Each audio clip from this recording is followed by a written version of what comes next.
Welcome back, everybody. This is another edition of my discussion series, Fireside Chat. Now, my name is Nick Fire, and today I am being joined by my co-host, MarcTheTruth. Hello. And I wanted to ask Mark, how are you feeling this evening? Are you feeling very Schway? Very Schway. Yeah, very Schway. If you guys don't get what that is, Schway is like basically just cool in the future of Batman Beyond, which is what we're talking about today. We're going to be talking about like a revival for Batman Beyond. Where has it been? All sorts of things.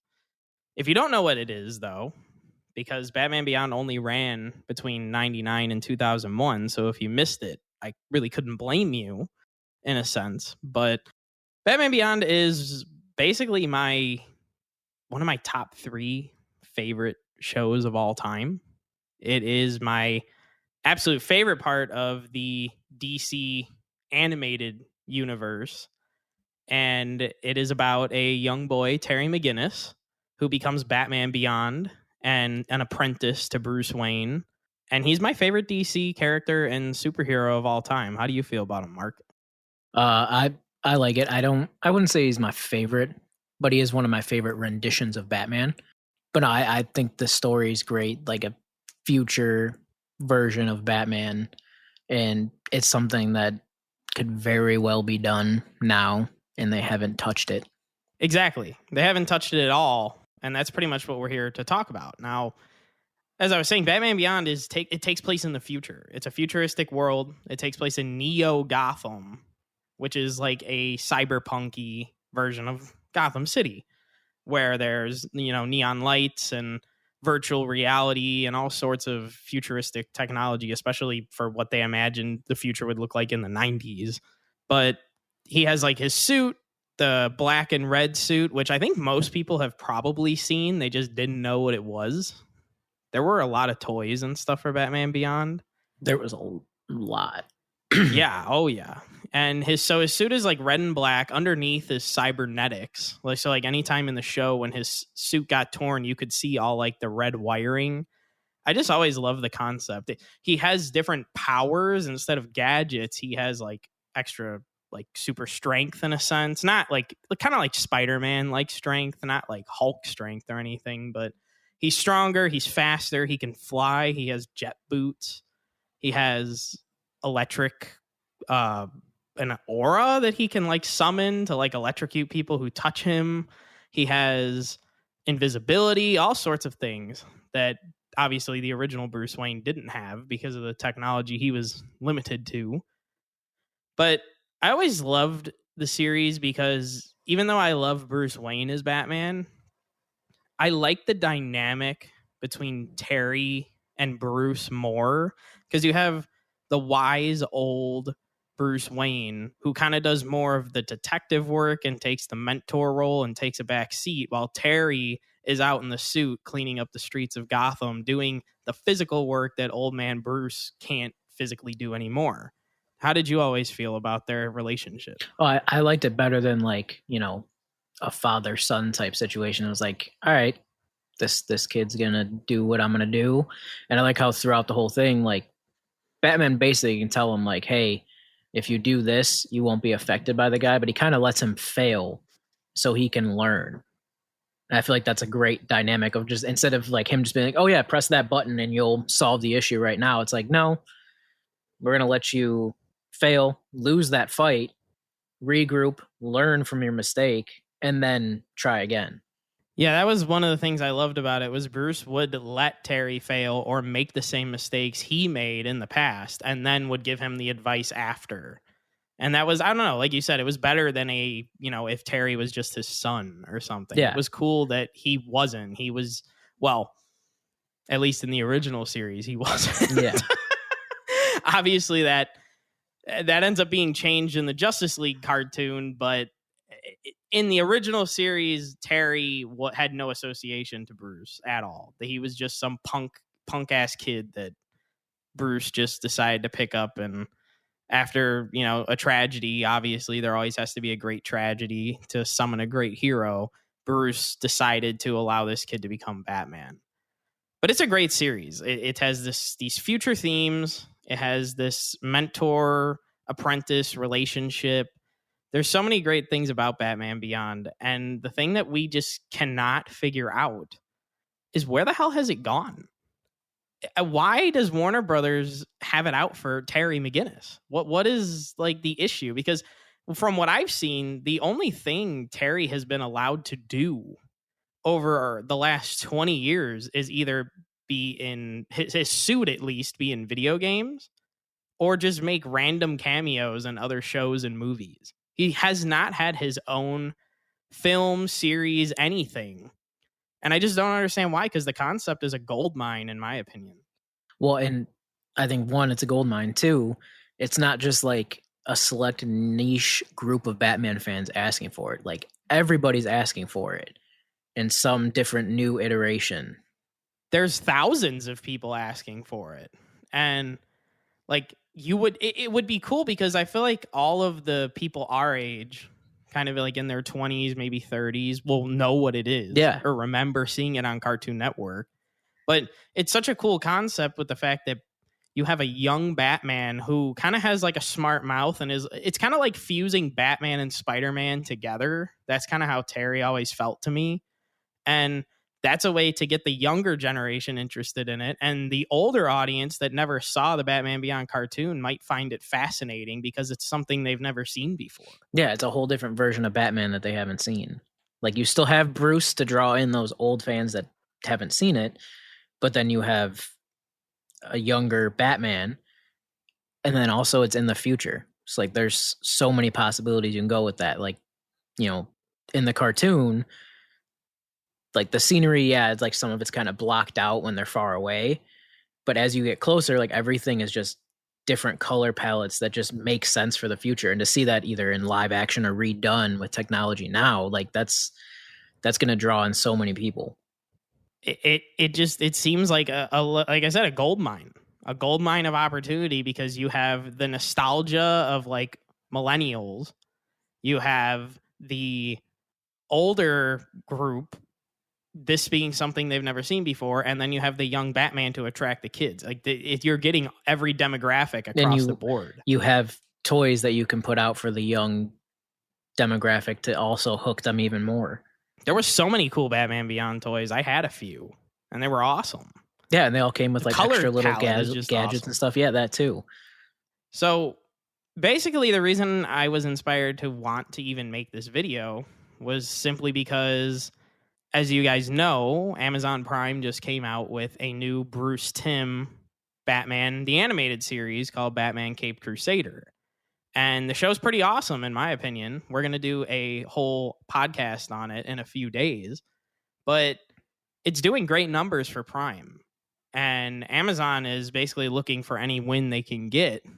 So I would assume that, they have Bruce Timm in the fold. He just made another great animated series.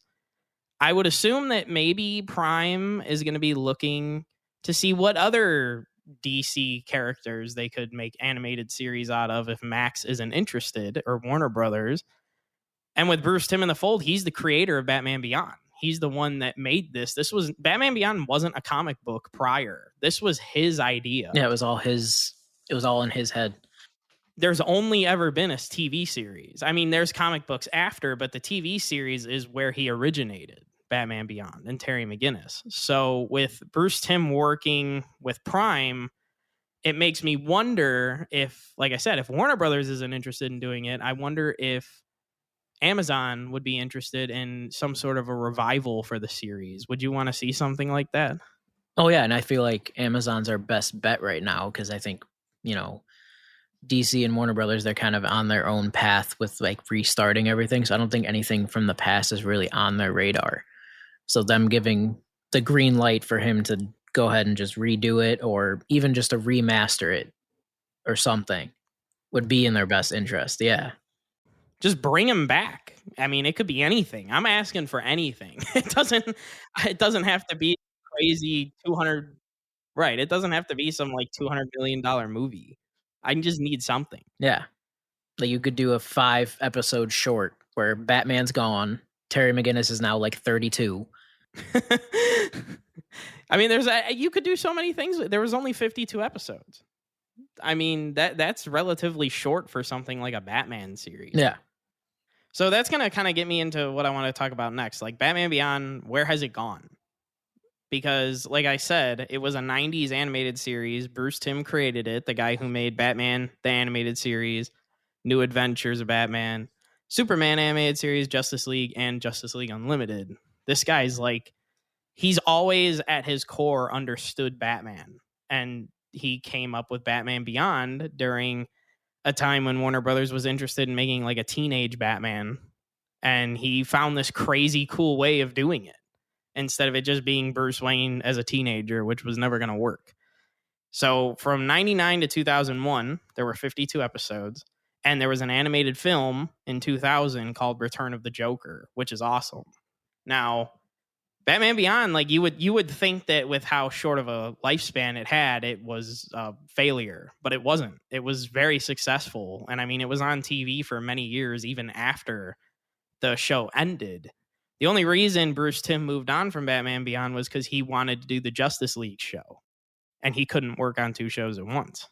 Now, for some reason, ever since 2001, though, Warner Brothers has had it out for Batman Beyond. I don't know why. I heard I don't even know if this is confirmed or if it was just like a rumor, but I know that they were trying to make a live action adaptation at some point in the early 2000s. But the production just wasn't good, and that's what became Batman Begins. So I don't know if you knew that. I did not know that. That's at least what I've heard. I'm not 100% sure how true that is, but I think it is. And then I was hearing rumors as of last year that they were thinking that if the Flash movie succeeded, Warner Brothers was interested in potentially making a Batman Beyond with Michael Keaton playing Old Man Batman after his return in The Flash. However, The Flash flopped, so that idea got thrown out the window. Now, Mark, I don't know if you heard about this, but this is the craziest one that I've heard yet.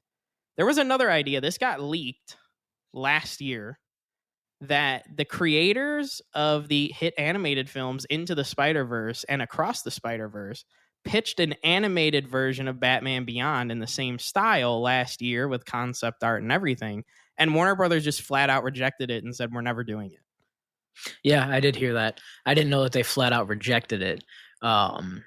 They told them when they walked in the room, if it's Batman Beyond, we're not doing it. Why? I don't know. Like, who has it out for Terry McGinnis at Warner Brothers? Well, hopefully with their whole little revamp that they're doing, whoever is in charge of those decisions has been fired. Because to have someone walk in and pitch you an idea, and before they even say anything, be like, if it's Batman Beyond, just leave. Yeah, they straight said, if it's Batman Beyond, no. But we'll listen. And then by the end of the meeting, they said, well, maybe, but probably no. And then you would think with like the success that those movies had, you'd be like, okay, yeah, but maybe, be like, tweak this, tweak that, and then we'll see what happens. And there was actual concept art. Have you seen the images? I'm going to put those images as like the background of this video. So no, I have not, but I'll look them up. Yeah, they're awesome. It looks like Spider-Verse, but Batman Beyond, and it looks sick. What is like, I don't know, who hates Batman Beyond? I don't know. My thing is like, I like the art style of those movies, but that's not necessarily what I want to see if they redo Batman Beyond. No, but it could have been a way to get it back. Yeah, get something back from it. And it's creators of two extremely successful, probably the most successful animated films of the last few years. Yeah. Like, this isn't just some dude walking in there and pitching something. This was like a serious pitch, and they just flat out rejected it because it was Batman Beyond. So I don't know. I don't know what the hell's going on at Warner Brothers. I don't know why they feel the way they do. But Mark, if Amazon Prime decides they do want to dip their toes into Batman Beyond, and Bruce Timm is interested in coming back to either continue the series or revive it in some fashion, or even just anything, what would you like to see with the IP that has been missing for 20 plus years at this point? I don't know. It could go two ways. Are we talking like an animated series or a movie that Prime does, or live action? It could be anything. Do you want to see Prime, whatever Prime could do, or just anything in general? Like even James Gunn. Would you like to see James Gunn tap into it? Even him. I would like to see a live action iteration of it. Because like the cartoon, the colors of it and everything were just amazing. But I'd like to see how they could translate that to like a movie. It doesn't have to be, you know, basically the whole show moved into one movie. Like it can just be a whole different story arc put into a movie. And just to see the futuristic aspect of it and like what color palettes and what color design they would use for the set. I mean, I literally have in my phone like a story, a synopsis for a trilogy of Batman Beyond films, because I don't know. It's just something I think about forever. Could it be that they don't want to do it because they know once they start, they won't be able to stop? But it's money. Exactly. Do these companies not want to make money? Or do they view it as like not a moneymaker? I think that's what it is. I think that a lot of corporations these days are afraid of taking risks more than ever. But it's not even a risk. I think they view it as a risk because it's a series that's been gone for 20 years. And they look at it as it only lasted 52 episodes, blah, blah, blah.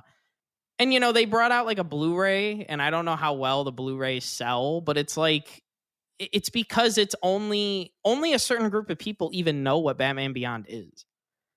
But Batman Beyond is such a strong concept, and it's something different. And that's kind of something that I want to talk about was, I don't know about you, Mark, but when I talk to anybody about Batman, like even just people that I work with or cousins or friends, anytime I talk about what James Gunn is doing, the first thing, and even when The Batman came out with, what's his name? The guy that played Edward in Twilight. I don't know. I know you're talking about, but I don't know his name. All I'm thinking is Edward Cullen, but I know that's not his real name. Robert Pattinson. There we go. So even when The Batman came out, and now James Gunn is making The Brave and the Bold, when I tell people this, the first thing I hear is another Batman. We're getting another like people are sick of a new actor playing Batman every few years. Batman Beyond is a way to get these people who are kind of already disinterested into it, because this is a whole new concept. Yeah, it's not Bruce Wayne. It's not the kid who lost his parents, you know, had a infatuation with bats and became Batman. It's a kid that fell into the right situation to basically take over the role. Yeah, exactly. And it's in the future. Like it's an entire new thing that most people who probably aren't millennials haven't seen. And it's just like, this is a concept that could literally, if they made a live action film of Batman Beyond and they did it the right way, this could be the next big superhero film. Yeah. Because it would be so unique. It would be completely different from what even Marvel's doing. Yeah, because it's not based in like current day times. You're 30, 40 years ahead. Right. And like the way I've always pictured it in my head, like I can literally visualize what a Batman Beyond film would look like. The world-wise, Neo Gotham, it would look like cyberpunk Blade Runner-ish with the neon signs and all that like neon color scheme in the background of the city with AI and all that stuff. You would have cyborg people. In the Batman animated series of Batman Beyond, there was the spliced animal people, if you remember them. You could have the animal splicers, you could have cyborgs, you could have AIs walking around, you could have like a Blue Stally style of music, that electric rock that the music was in the show. Yeah, the intro would be has something that could draw people in because it's a different sound. Like you have like an electric rock industrial sound that you don't really hear in a lot of films. And then I just picture like the blacks being really black, but then the neon in the background. Like I can literally see this film in my head. And it just blows my mind that they're not willing to put $100 million or $200 million into it just to see if it works. Maybe it's because they finally realized that their CGI is not up to the quality it should be. That could be the case, because The Snyderverse looks like ass. Let's just be honest. It could be that. Maybe they're just like, no, we can't do it yet. We need 10 more years to catch up. But it's like you're Warner Brothers. You're literally the next biggest company to Disney. You can't figure it out. Like, you can't figure out like where the talent is to make this film. And even if it's not a film, even though I want live action Batman Beyond more than anything, but even if it's not a film, like if Prime were to bring it back, I would just want to see like a sequel or somewhat of a continuation, maybe after Return of the Joker. But this time have Terry be a little older, a little wiser. Maybe not need Bruce as much, but obviously Bruce would still be there when he's needed. And I'd like to see Max become like Robin. Because she was like really important in the show, but she was always just Max, his friend. Yeah. That was smart. So if you had her be like Robin or a new Batgirl or something, that would be cool. Yeah, no, I still like the idea of having it be like, if you're going to continue the cartoon, have it jump to where like maybe Bruce isn't dead, but like he's on the verge. And then now Terry has to take everything he's learned, get the last little bit of information he can from him before he has to fight some new big bad villain. Yeah, that would be great too. I mean, the comic books have dug into that. There are Batman Beyond comic books. And that's even what I'm saying. Like DC makes these animated films, like not like in the theaters, but the straight to DVD or streaming ones. Why have they never tapped into Batman Beyond? Like he was just in the Crisis on Infinite Earths films they just did. But again, it's like he's just a cameo. He's not a main portion. He's not getting his own film. And why? There's so many comic books. Like, have you ever read Hush Beyond? No. It's such a cool concept. You could take Hush Beyond and make that book an animated film. Like, why don't we just get offshoots like that too? It's like someone at Warner Brothers just has it out for Batman Beyond. Like, no, we're not doing it. Maybe now that it's, the writer is with Prime, maybe Prime has the ability to kind of say like, hey, this is what we're doing, whether you like it or not. And he's going to put out more Batman Beyond. It would be cool. It would be cool because, and that's another thing. Like, I don't understand why Caped Crusader isn't on Max or why Max let Prime do it. I don't know. It's so strange. I think like right now there's so many like bidding wars going on with streaming services. Like a bunch of NFL games are going to be on like Netflix and Hulu and all that. I think it's kind of just whoever's throwing the most money at them. So like Prime or HBO is like, okay, yeah, like part of your contract, they'll give you this much. And then Prime was like, hey, we'll give you this much to give us something from Batman.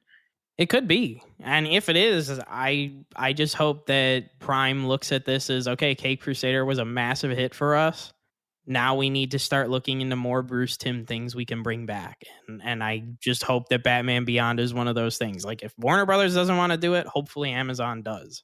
Yeah. I mean, it should have been top of the list, but you would think so. You would think it'd be at the top of the list for anything. Cause like I keep saying, this is a gold mine that DC and Warner Brothers is just sitting on and not doing anything with. And it's absolutely absurd how long we've gone without getting anything seriously new for Batman Beyond. Yeah. Well, and like one of the other things is like older cartoons, sometimes they don't hold up. Like Batman Beyond still holds up and is still a watchable cartoon even with today's technology. It holds up even better than the 90s animated series. Yeah. Like I just don't get it. You're right. It holds up. I've watched it through like 3-4 times and I've thought it was like a masterful show every time. Yeah. I think it was like a couple months ago like we started watching it and she liked it just because of, she didn't know who Batman Beyond was, Jenny that is. And she liked the music because it's, cyber electric rock type music. She liked the colors. Like it still holds up and grabs people that haven't seen it before now. And how like big is Jenny into these things? Not at all. There you go. That's literally the answer. The only thing she likes is Baby Yoda, Grogu, and Deadpool. That's it. And now Batman Beyond. And Batman Beyond. Like she likes watching the show. And that's why I'm saying it is so different. You put it in this cyberpunk world with the electric rock soundtrack, with the cyborgs and neon color scheme and all this stuff. How do you not see like a almost $1 billion movie coming out of this? If you, as long as you do it correctly. Yeah. Maybe that's it. Maybe like they just they don't think know they can do it They correctly. can do it. Yeah. I don't know. It's very frustrating. The only things we can hope for is that Prime will try and revive the series because of Bruce Timm and his excellent work on Caped Crusader, and potentially James Gunn realizing like, what the hell are we sitting on this for, and making a DC Elseworlds film for Batman Beyond. And I'm just saying, everybody, James Gunn, I got the idea, buddy. I already know. I can see it. Sign me up. He already wrote you your new Superman story, so yeah, right. I've already wrote your Superman story, and now I got Batman Beyond trilogy just literally sitting in my. It's been sitting in my phone for like 4 years. Let's go. I'm ready. Hire me. But other than that, that's really all I have to say. Mark, you have any final thoughts you want to give off? I mean, I don't know. I just want to reiterate the fact that like the colors of the show in a live action setting would just be amazing. It's an amazing concept that I think appeals to all generations. Even older coworkers that I've had that I've explained Batman Beyond to thought it sounded really interesting. Yeah. So it's a goldmine, and Warner Brothers is just outright denying its existence, and it's very frustrating. Look at it this way. When I was younger and I would watch it, like one, it was like the original Clone Wars. Like it'd be like, all right, it comes on at this time. I'm going to watch it. I need to watch it. When it came on, my mom would watch it. Yeah, my dad likes it. Yeah. My mom knows what it is because it's so unique looking. This can appeal to a casual audience. Yeah. And like, you know, the age demographic that watched it, we're still fairly young. But if you keep waiting, that nostalgia that you're going to get when you redo it is going to eventually be gone. Right. You have to strike. Like, now is the time to strike. Technology is ready for this. Let's go. Yeah. The people are the right age. Like, people our age will take our kids to go see it. Older people who have seen every Batman are going to see this and be like, whoa, this is different. Yeah, what the fuck? I've never seen this before. I don't know. I can't understand it. It's, with it being one of my like top 3 favorite shows of all time, it's infuriating being a fan and just not getting anything other than like a stupid skin in a video game. That's not even Terry. It's still Bruce in the skin. People are tired of Bruce. What do you guys not understand? We love Bruce Wayne, but people are tired of it. Terry McGinnis could be your future. Yeah, he is your outlet to the future. And it's like, let's go. Let's make it. I don't know what's stopping us. I have no idea what's stopping us, but I can visualize it in my head exactly what this movie needs to look like. Yeah. And I'm sure there's thousands of other people that can do the exact same thing. So, I don't know. That's really all I have to say on it. The only other thing I'd say is there is a fan film that did like an early premiere a couple days ago, but I don't know where to find the trailer or anything, but I know there's a fan-made film that's coming out. That's interesting. I'll have to check that out, and I'll look it up right after this video and see what it is. Yeah, I don't know. Let me know if you can find a trailer, because I haven't been able to find anything. Oh, yeah. I'll definitely be looking at it, because anything Batman Beyond, I'm like a crack addict. I need it, and I'm tired of waiting for it. So this has been another edition of Fireside Chats. We hope you guys enjoyed it. And this is my call and plea. Please, somebody, bring back Batman Beyond. It's Somebody an awesome help series. us. Yeah, somebody save us. Prime, you're our only hope. Please, somebody. That's it. That's really all I have to say. I love Batman Beyond, and I want to see more. So we'll see you guys next time on Fireside Chats. If you want to follow us at FireTruthCast, you can on YouTube, Spotify, Instagram, X, TikTok. We're on all platforms at FireTruthCast. We also have an at Fire Truth Gaming channel that I just launched a few days ago that you guys could go check out. I wish I had some Batman Beyond games to play on it, but unfortunately I don't. There is one. Yeah, but that game sucked. So let's just be honest. I'm not playing that. So the best I can do is get the Arkham suit of Batman Beyond in the game, and that's it. Yeah. But yeah, so we have a gaming channel at Fire Truthcast, and that's it. That's all I have to say here, and I'll see you guys on the next one.